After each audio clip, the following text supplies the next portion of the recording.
Welcome to the channel where all you gotta do is,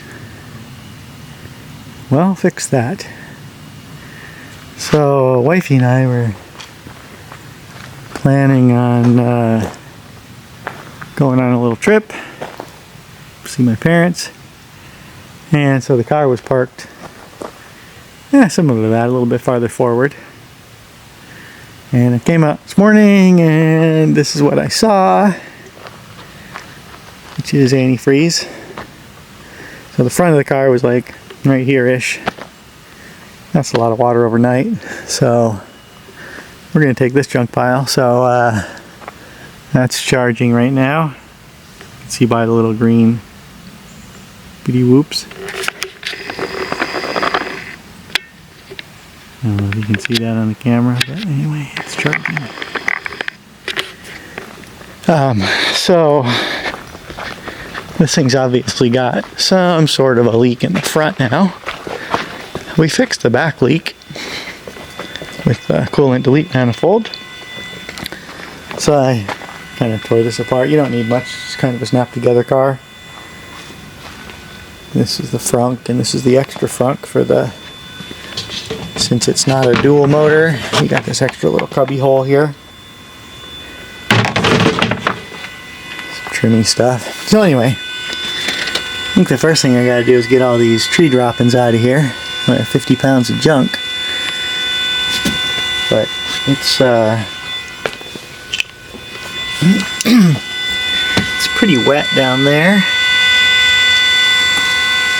But looking at all the little valves and pumps and stuff, this is the only one that has any kind of moisture looking on it.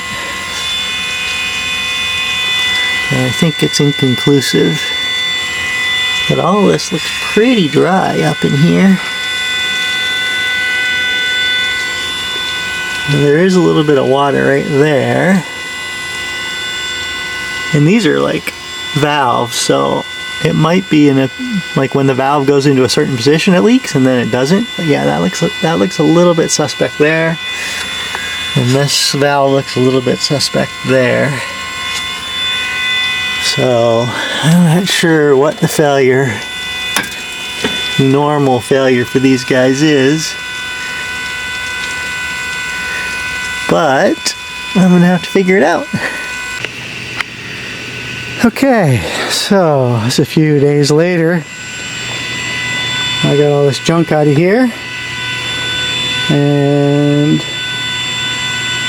did some charging here because it's been sitting for a week or whatever and I haven't seen anything too wet. Like this little valve here looks a little bit moistier than I'd like to see. But I didn't see any drip and everything else was drier than a popcorn fart, so that's good. However, after I put it on the charger, look at that. See that? Probably can't. There we go. Okay, so since I found the valve that was broken or leaking, I ordered a new one. Well, I wouldn't say new, but I ordered a replacement. It was like $35. Now you can get these on Amazon, made in China version. This particular one I think is made in Korea. Looks like it says Banco on it.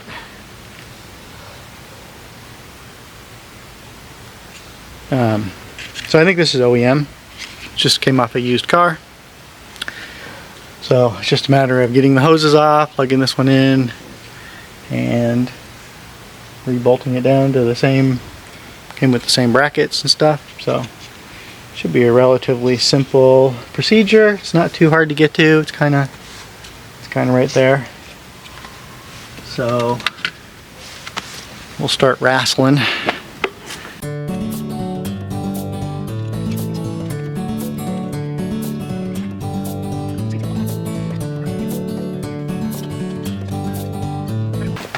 Alright, so what I got here is some needle nose vice grips. Great neck, not really vice grips. And I just wrapped some duct tape around there so I don't mar the hose up.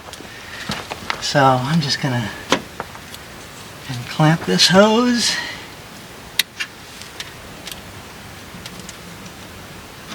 So it doesn't leak. Or at least it leaks less.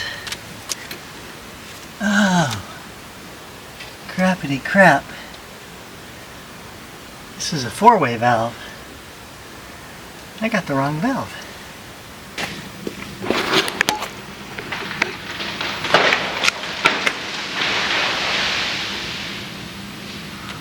Huh. You hear that tree just fell down? I bet my neighbors did. That was a big one. Anyway, back at you. Happy New Year. I ordered the wrong valve for that, so I'm going to get back on this and put the proper valve in. 4-way. This one needs a 4-way. This one down here is 4-way. You can tell by it has 4 hoses. Huh? Yeah, so anyway, we've done all the normal procedures. Disconnect the battery, power off, turn the battery. Didn't disconnect the high voltage yet, but I will right now. Battery disconnected, high voltage disconnected. So there should be no power going to anything. Technically, you should wait a few minutes before, you know, playing with anything that might have high voltage in it. I imagine this is low voltage stuff, so I don't think it's a big worry.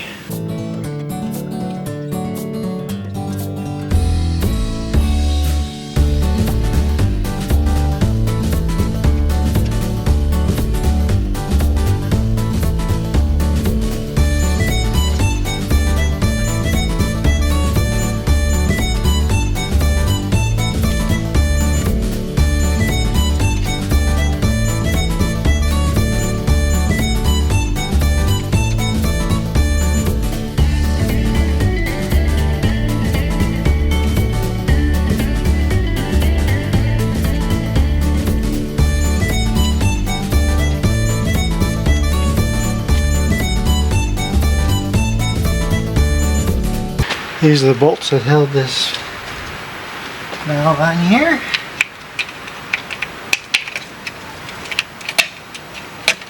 Up there. T30.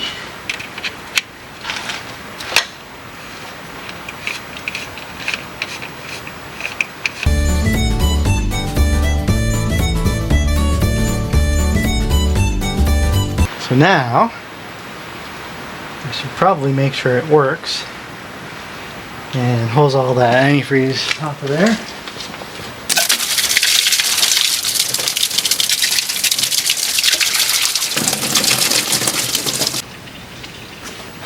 Okay, so I'm going to hook up the high voltage now. High voltage interlock, that is, for the firemen mostly. And then hook up the battery terminal, negative. Watch out for the sparks. Not sure why it does those big old sparks, but it does. If you don't recognize this, this is a 10 Newton meter torque wrench.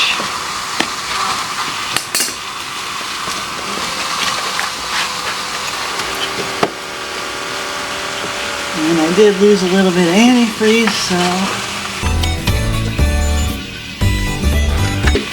And it's a G48 is the proper for, it says right on the front, Tesla.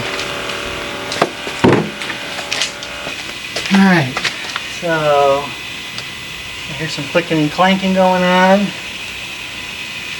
I'm going to let this kind of rest for a little bit.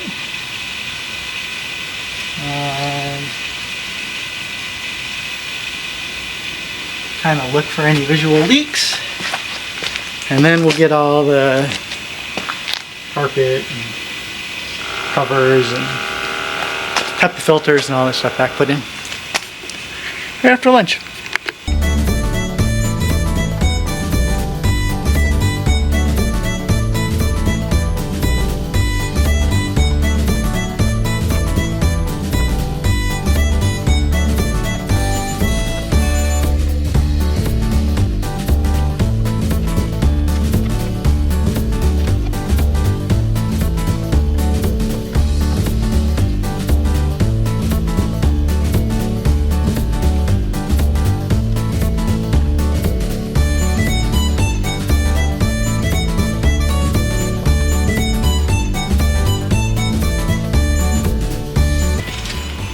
have any paper towel handy, so I use some pine needles.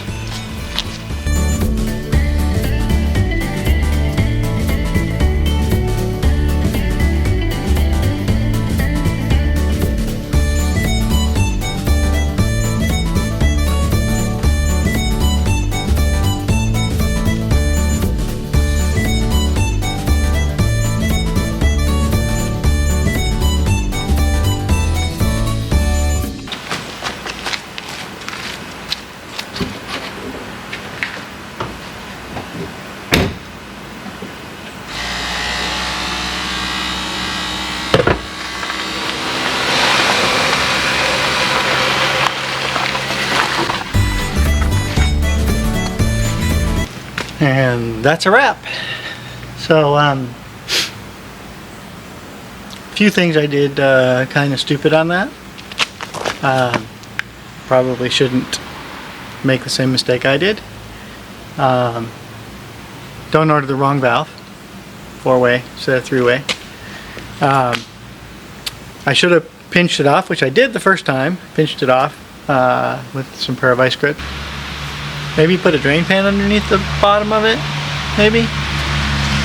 If you use you don't need it. So, anyway, I hope this helps somebody out. I don't know how much this would have cost taking it to the dealer, but it's a big pain in the butt to drop it off, and they don't give you a rental, and...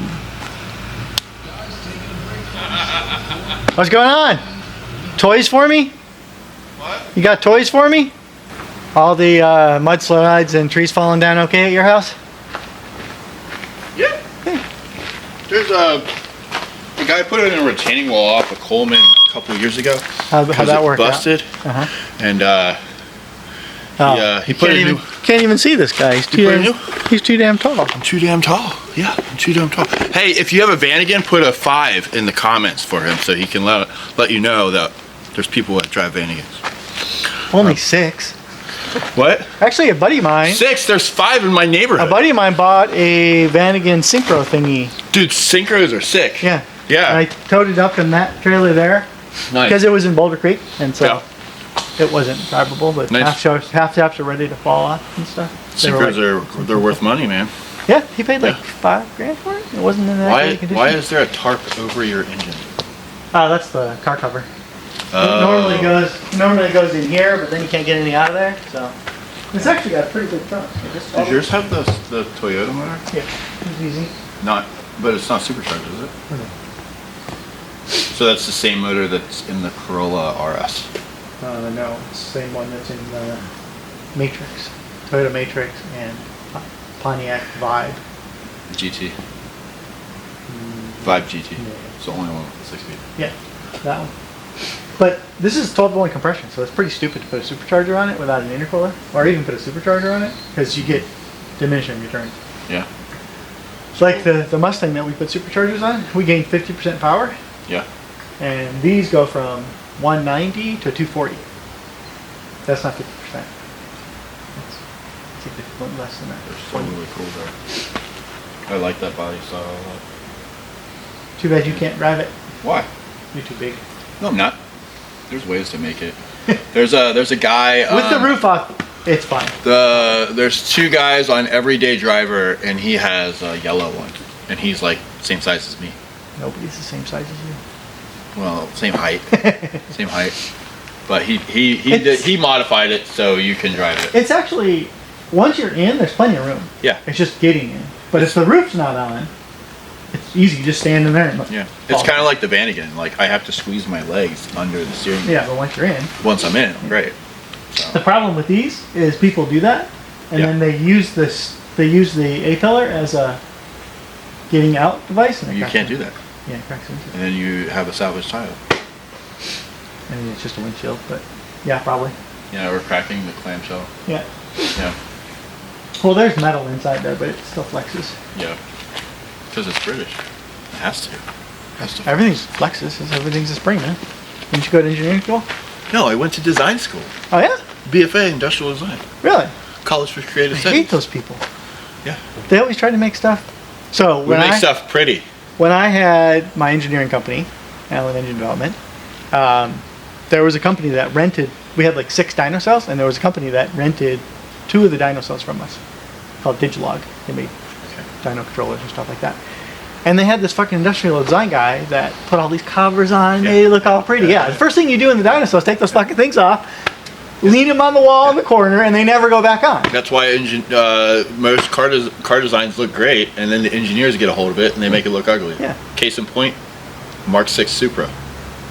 Looked beautiful in concept cars, but then it came to production. That's a BMW, right? Looks stupid. Yes. Sure. Yeah. Just like that's a Toyota. No. Same idea. No. Toyota motor. That's it. The Supra's the whole car, the chassis, everything. It's just like they stuck on stylish fenders. Anyway, the whole undercarriage is BMW. Yeah. Right. All the suspension and transmission and engine and everything. Yeah. This is not Toyota. Yeah. Anyway. Anyways. What did you bring me? Something good? I don't know. I don't open up customers' packages like my. Well, no, but you can shake them. Holy crap, it's heavy. It's heavy. What's in it? Probably dog food. What you got? Greenies? Probably dog food. Yeah, what's in that? Is that an ECU? I doubt it. Nails? It's a rechargeable book light. Thanks for watching. If you like this content and want more, subscribe, like, and share.